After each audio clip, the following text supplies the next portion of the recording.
Lauren Oliver here, as usual. Sorry for the delay in my Ask Lauren Oliver. I had a crazy busy week working on a couple new things. Time has been getting away from me. I'm so glad to see you here on a Thursday, which means we're one day away from Friday, which is so exciting. This week's questions are awesome. They're super intense. Wall Street Good from Tumblr asked, at the beginning of your writing career, were you afraid of failure? I don't think that you ever, if you're afraid of failure, really get over it. I think that with every new book I do, I try to push myself to do something a little bit different, a little bit better, and a little bit challenging.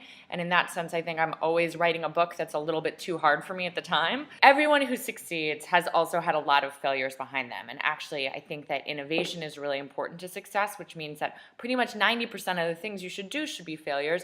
And then the 10%, you're going to find the right thing, hit the right mark, write the right book, and succeed. So it's really important not to be afraid of failure. Everyone does it all the time. It's like being afraid of having to take showers. It's just part of life. Once Upon a Time from YouTube. What are some good books to read if you're considering a writing career? In terms of craft books, I always recommend Story by Robert McGee or Robert McPhee, which is a famous actually screenplay writing novel. It has a lot of important, really great tips about structure and plot, and also Stephen King's On Writing, which is half a craft book and half an autobiography. But the most important thing to do if you're considering a writing career is just read tons of fiction that you love, and even nonfiction, and just read as broadly as you can. That will help you with language and with a sense of characterization, and you'll be able to kind of absorb what other people have done through your skin.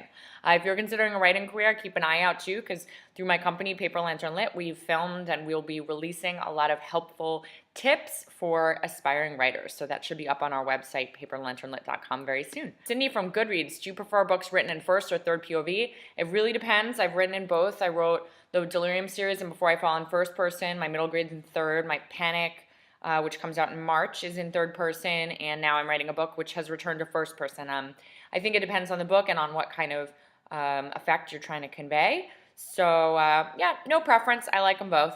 And Piano Books 42 from YouTube asked, if you had to live a day as anyone in the Delirium trilogy, who would you be, why, and what would you change their actions? If I had to live one day in the Delirium trilogy, I feel like I would live as Hannah, and yes, I would change some of her actions.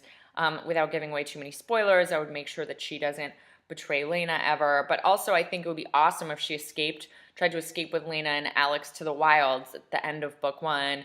And maybe she could even arrange it so that, what happens at the end of Delirium doesn't happen to a certain male member of the book, a male character that we all know and love. Anyway, that's it for this episode of Ask Lauren Oliver. I hope you guys are having an awesome Thursday and that you have a great weekend. Don't forget to send me your questions on Tumblr, on Twitter, on YouTube, wherever you want. And I will see you next week. Bye.